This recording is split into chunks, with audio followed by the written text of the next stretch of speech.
Well, I was partially raised by a library, I feel.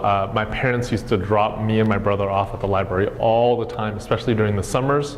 I learned how to read in the library. I developed a deep love of Dr. Seuss at my library. I remember going to the programs that they used to have in the common room downstairs.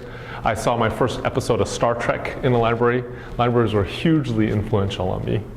I did a book in 2013 that came out in 2013 called Boxers and Saints, which is all about the Boxer Rebellion, a war that was fought on Chinese soil in the year 1900. When I started that project, I barely knew anything about the Boxer Rebellion. Everything I learned at the library. I specifically went to the library of Cal State East Bay, which is where I got my master's degree. And over the course of about a year and a half, I would visit at least once a week, and I'd spend several hours there every time I would visit, reading about turn-of-the-century China.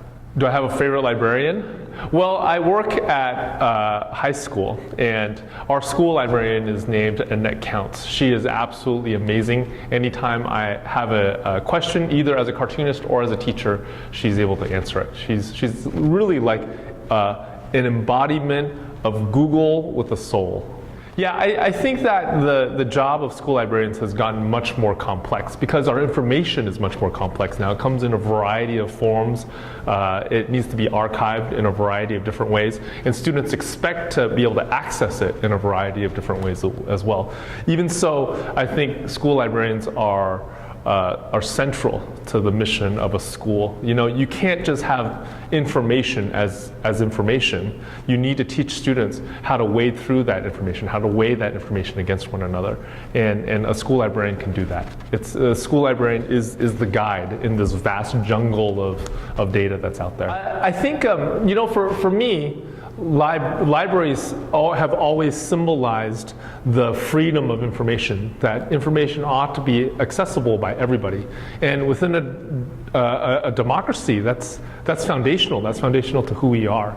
I think that's why libraries have been around for as long as America's been around, right? It's an important building block of who we are as a society.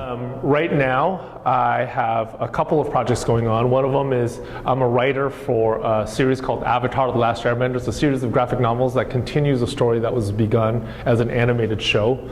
And then the other project I have coming out is in September. It's a collaboration with an artist named Mike Holmes, absolutely amazing guy.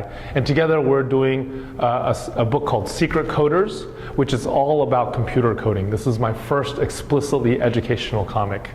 The way we're pitching it is we're saying that it's like Harry Potter in that a bunch of tweens find a secret school, but the secret school, instead of teaching magic, it teaches coding. And we're hoping as our protagonists become coders that our readers will too.